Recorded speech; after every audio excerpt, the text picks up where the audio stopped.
Assalamu alaikum. Example number 2.2.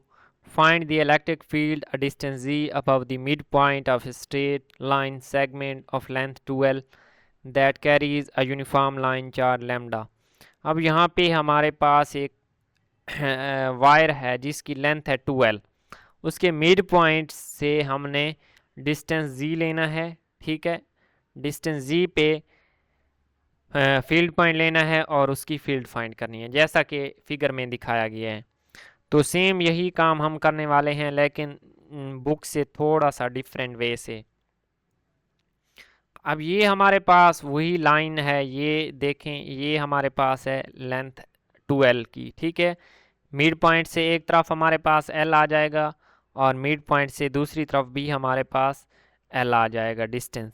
तो ये total distance इसका क्या है, 12। ये 12 डिस्टेंस है। अब हमने ये क्या लेट कर लिया कि ये हमारे पास हमने सबसे पहले ये लाइन तो यहाँ तक आ रही है। ठीक है, यहाँ तक और इधर यहाँ तक। ठीक है, ये उसके टर्मिनेटिंग पॉइंट हैं, ऐसा समझ लें। अब हमने दो पॉइंट लिए हैं, एक इस साइड पे लिया है डिस्टेंस x पे। ठीक है, टोटल डिस्टेंस l है और हमने डिस्टेंस x पे एक पॉइंट ले लिया है, उसको वायर को क्या है डिवाइड कर लिया है इनटू स्मॉल पैचेस, और इधर भी किया है और सेम डिस्टेंस x पे हमने एक और पॉइंट ले लिया है। अब चूँकि ये हमारे पास वायर क्या है, जो q है वो पॉजिटिव है, तो पॉजिटिव q है। यहाँ पे आप देखें एग्जाम्पल 2.1 को यूज़ करना है, उसका रिजल्ट यूज़ करना है। ठीक है, तो उसको कोड करना है। d/2 को हमने क्या है x से रिप्लेस कर दिया है। वहाँ पे हमारे पास डिस्टेंस d/2 था, हमने यहाँ पे x ले लिया है। सेम काम हमने यही किया है, इधर भी क्या किया है, जो डिस्टेंस यहाँ पे d/2 था मैंने x ले लिया है। अब चूँकि ये हमारे पास एक छोटा सा पीस है, इसकी वजह से हम पहले फील्ड फाइंड करेंगे इन दो की वजह से, और फिर उस पूरी फील्ड को इंटीग्रेट कर देंगे तो वो पूरी वायर की वजह से आ जाएगा। ये हमारे पास पूरी कहानी है इस प्रॉब्लम की।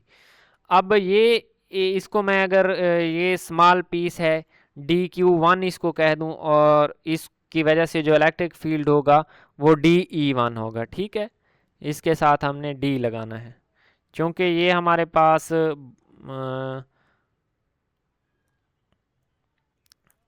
स्मॉल फील्ड है, तो इसके साथ हमने डी लगाना है। ठीक है, ये डी लगा दिया।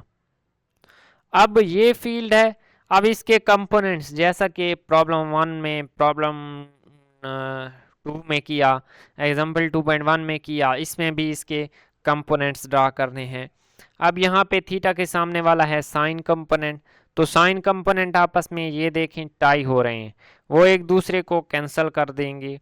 ये कंपोनेंट कैसे ड्रा किए हैं इसके लिए पिछले प्रॉब्लम आप देख सकते हैं, और फिजिक्स के स्टूडेंट हैं तो आप ड्रा कर ही लेंगे। मेन चीज़ थी कि ये हमारे पास फील्ड आउटसाइड जा रही है और इसके यहाँ पे हमने कंपोनेंट्स, और जो इसके z की तरफ कंपोनेंट्स हैं तो वो हमारे पास क्या है, वो हैं कॉज वाले कंपोनेंट्स। थीटा के सामने वाले साइन होते हैं और उसके साथ इस कंपोनेंट को हम यहाँ भी ड्रा कर सकते हैं। तो ये दो हमारे पास कंपोनेंट्स हैं, एक ये वाला और एक ये वाला, दो ऐड हो जाएंगे तो फील्ड हम कैलकुलेट कर लेंगे। D is equal to 2k dq/r² cos of theta. क्योंकि जो स्मॉल चार्ज है वो हमारे पास क्या है, dq हमने लेट किया है। अब इसकी जो चार्ज है वो dq है और उसकी लेंथ जो हमारे पास है वो dx हमने लेट की है। तो यहाँ से डेंसिटी हमारे पास होगी lambda is equal to dq/dx, जो कि प्रॉब्लम में भी बताई गई है कि q is equal to lambda dx। तो dq is equal to lambda dx यहाँ से आ जाएगी। अब यहाँ पे हमने ये चीज़ निकाल ली, अब इसको इंटीग्रेट करना है बोथ साइड्स पे। पहले कॉज ऑफ थीटा की वैल्यू यहाँ पे पुट की है, वो होती है हमारे पास बेस ओवर हाइपोटेनस। तो थीटा के सामने वाला ये कंपोनेंट है वर्टिकल, और बेस कौन सा कंपोनेंट है, ये वाला, ये बेस है, और ये हमारे पास क्या है, जी कंपोनेंट है। तो ये जी ओवर आर आ गया। तो ये अब जब हम यहाँ पे z over cause of theta की वैल्यू पुट करेंगे इक्वेशन 1 में, तो इक्वेशन 1 हमारे पास ये बन जाएगी। अब हमने इसको under root g square plus x square को एक पावर में लिखेंगे, तो ये होल पावर हमारे पास क्या है 3 बन जाएगी। अब इसको इंटीग्रेट करना है बोथ साइड पे, तो जब हम इसको इंटीग्रेट करेंगे यहाँ पे x square plus g square की पावर 3/2 कर सकते हैं, ये भी सेम बात है। अब d q and x are variable, d q और एक्स वेरिएबल क्यों हैं? इस क्वेश्चन में हमारे पास 2 वेरिएबल हैं, ये समझने वाली बात है। डी क्यू क्यों वेरिएबल है? क्योंकि जो ये स्मॉल अमाउंट ऑफ मैं ये पैच ले रहा हूँ, ये बड़ा भी ले सकता हूँ, ये छोटा भी ले सकता हूँ, तो इस तरह हमारे पास ये डी क्यू क्या है वेरिएबल बन गया। दूसरी चीज़ है एक्स, तो ये जो चार्ज है, चार्ज एलिमेंट मैं यहाँ भी ले सकता हूँ, ठीक है, मैं यहाँ भी ले सकता हूँ, तो ये डिस्टेंस एक्स वेरी कर रहा है, ठीक है। तो ये 2 हमारे पास वेरिएबल हैं। अब हमने इनको करना है सिंगल वेरिएबल में कन्वर्ट। सिंगल वेरिएबल में कैसे करेंगे कन्वर्ट? जैसा कि हमें पता है कि d q is equal to lambda d x, तो सेम यही चीज़ हम पुट कर देंगे, तो सारी जो हमारे पास इक्वेशन है वो एक्स कंपोनेंट में चेंज हो जाएगी और हम उसको इंटीग्रेट कर लेंगे। अब इंटीग्रेट करने के लिए हमने जो यहाँ पे ख्याल रखना है, ये साइड तो आ जाएगी ईजी, और ये 2k लैम्डा जी ये हमारे पास है कांस्टेंट। इंटीग्रेशन जो अप्लाई होगी वो D x over x square plus g square की पावर 3/2 इस पे अप्लाई होगी। अब यहाँ पे 0 से L तक हमने लिमिट क्यों ली है, ये बात समझने वाली है। ये हमारे पास जो मिड पॉइंट है, ये हमारा क्या है रेफरेंस पॉइंट है, इसको हम ओरिजिन मान लेते हैं कि ये हमारे पास जी पॉइंट है। अब ये जो स्मॉल पैच लेते हैं, जो स्मॉल चार लेते हैं, वो हम किसी भी डिस्टेंस पे ले लेते हैं एक्स पे, ये हमने ले लिया। अब हमने यहाँ भी ले लिया, लेकिन इसकी टोटल लेंथ क्या है, हमने पूरे यहाँ से यहाँ तक एल ली हुई है, ठीक है।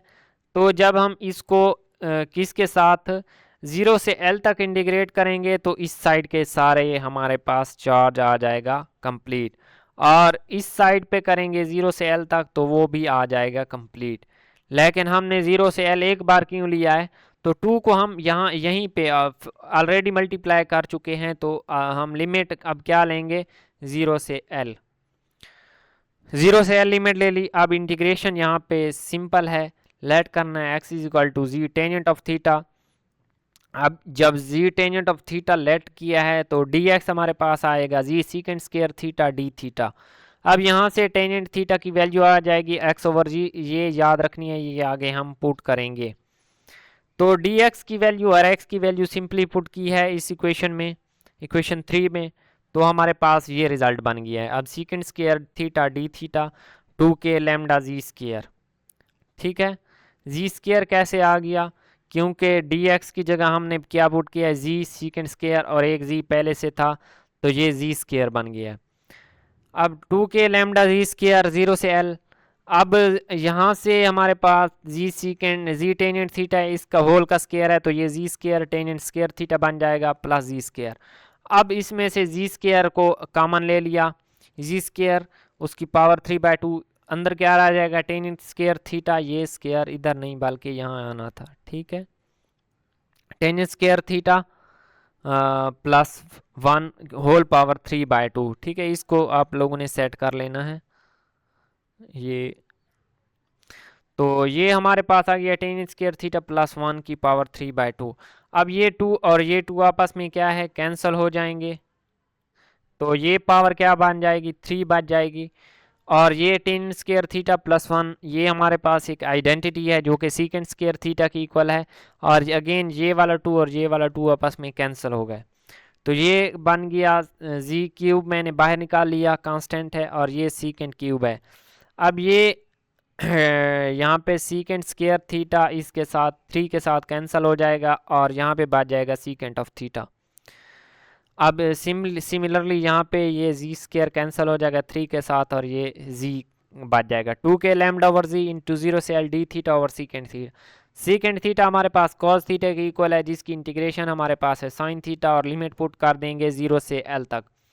अब लिमिट पुट करने के लिए हमें हमने तो लिमिट क्या थी, x में पुट करनी थी क्योंकि वेरिएबल x था। तो x हमने क्या करना है, इस साइन थीटा को x वेरिएबल में लेके आना है। अब हमें इसके लिए फिगर का सहारा लेना पड़ेगा। फिगर में हमारे पास साइन थीटा किस चीज़ के इक्वल है, थीटा ये है sine theta perpendicular over hypotenuse. Perpendicular हमारे पास क्या है, x है, और हाइपोटेनस है r, जिसको मैंने कैपिटल R से डिनोट किया हुआ है। तो sine of theta is equal to x over r, r की value under root g x square plus g square. तो हमारे पास क्या है, ये साइन थीटा की जगह ये वाली वैल्यू पुट कर देंगे और लिमिट पुट कर देंगे। जब एल पुट करेंगे तो ये आ जाएगा, जब जीरो पुट करेंगे तो होल टर्म जीरो बन जाएगी, जिसको माइनस जीरो कर सकते हैं। तो ये हमारे पास आंसर है। इस चीज़ का दूसरा मेथड भी है, अगर फिगर ना लिखें तो हम साइन ऑफ थीटा को sine theta over cause of theta भी लिख सकते हैं, और कॉज ऑफ थीटा उसके साथ मल्टीप्लाई करेंगे तो ये कैंसिल होकर अगेन साइन थीटा बना देंगे, जो कि सेम बात है। लेकिन हमें इसको कैंसिल नहीं करना, हम इसको बना देते हैं ये साइन और कॉज, ये टेंजेंट और कॉज जो है ये 1/सेकेंड बन जाएगा। अब हमें पता है कि टेंजेंट ऑफ थीटा हमारे पास किस चीज़ के इक्वल है, x/g के, और सीकेंड थीटा हमारे पास है under root tangent square theta plus 1 के। तो टेंजेंट थीटा की वैल्यू दोनों में पुट कर देंगे और यहाँ से आंसर आ जाएगा साइन थीटा x/√x² प्लस जी स्क्वायर, जो कि अगेन इसी चीज़ के इक्वल है जो यहाँ हमने साइन थीटा की वैल्यू फाइंड की है। अगेन लिमिट 0 से l पुट करेंगे तो सेम यही आंसर आ जाएगा, और ये हमारे पास क्वेश्चन यहाँ पे सॉल्व हो जाता है।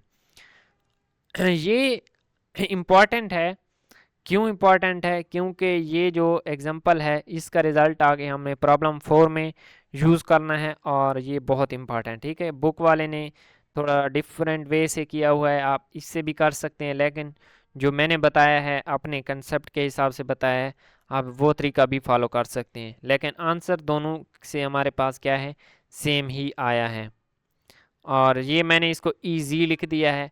अगर जस्ट ई लिखेंगे तो यहाँ पे उसका जी यूनिट वेक्टर लिख देंगे। ये हमारे पास आंसर आ गया। मिलते हैं नेक्स्ट वीडियो में। अल्लाह हाफ़िज़।